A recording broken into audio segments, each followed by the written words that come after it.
And then on governance, you've got the transparency of the ecosystem. It's completely transparent, unlike the opaqueness of financial systems and the toll takers in the traditional financial world. And I think a huge part of governance in the Bitcoin ecosystem are the Bitcoin core developers.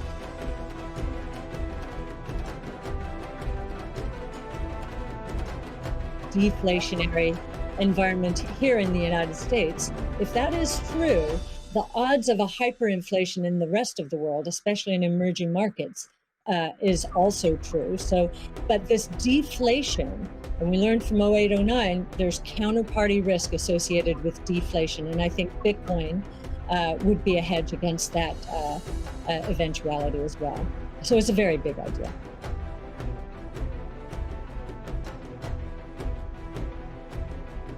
As I said, first rules-based monetary system, global, ever. This is a very big idea. Once we had convinced him of the ecosystem itself.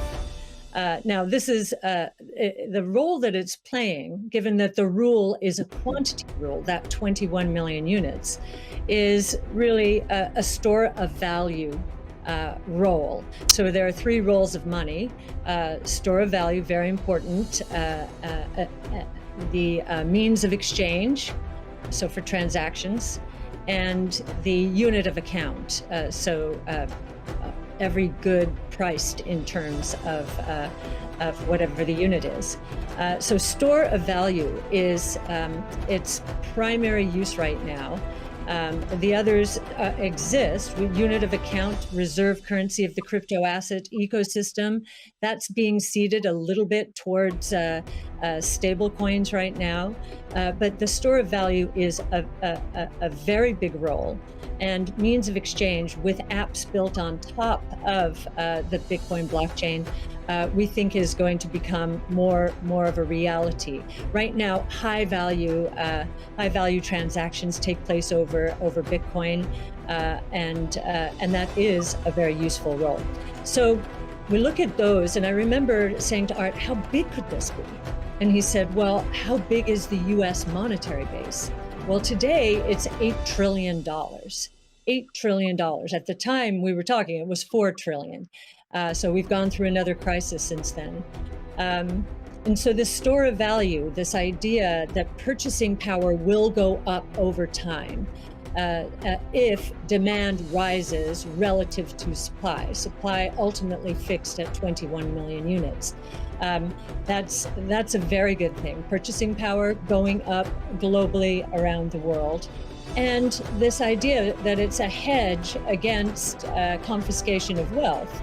And that can take place in a myriad of ways. But inflation, and especially hyperinflation in emerging markets, is the primary way. Talk about destroying purchasing power. So that's a very big idea. And I'll also mention deflation. In some ways, it's a hedge against deflation. I know some people are confused that we at ARK think that we're in a deflationary environment here in the United States. If that is true, the odds of a hyperinflation in the rest of the world, especially in emerging markets, is also true. But this deflation, and we learned from 0809, there's counterparty risk associated with deflation. And I think Bitcoin would be a hedge against that eventuality as well. So it's a very big idea. So E, of course, is environmental, S is social, and G is governance. And there is a massive movement afoot in the institutional world, especially, to embrace ESG and make sure that their asset managers are doing the same. So if we've just talked about environmental, and I really do believe that Bitcoin will be much more environmentally friendly, certainly than traditional gold mining or the traditional financial services sector. In many ways, it already is. And it's just going to get better that way. In terms of social, I know that many institutions, when they are thinking of social, they think of diversity and equity, pay equity, and all of that. But if from our point of view, the disruptive innovation point of view, social is much more than that. It is saving lives, of course, autonomous technology, that would be another topic for Elon. But in this case, allowing access to payment technology, as Jack is saying, everywhere around the world without friction. And just back to the remittance example, I think if I've got these stats correctly, there are certain countries in the world that are incredibly dependent on remittances for GDP. Tonga, 37%, El Salvador, which just deemed Bitcoin legal currencies, 24%, Nepal, 24%. And I think the remittance industry globally, roughly 700 billion. So saving people these egregious fees, think about it, you're paying anywhere from 8% to, as Jack said, 30% of your $100 that you're sending back to your family. That is social responsibility, I would submit, as is just the economic empowerment that Bitcoin will enable. We've talked about that already. And I know that Alex Gladstein is going to be talking later about, the 4.3 billion people in the world who are hostage to authoritarian regimes, or the 1.3 billion who are living in double-digit and triple-digit inflation, if not more.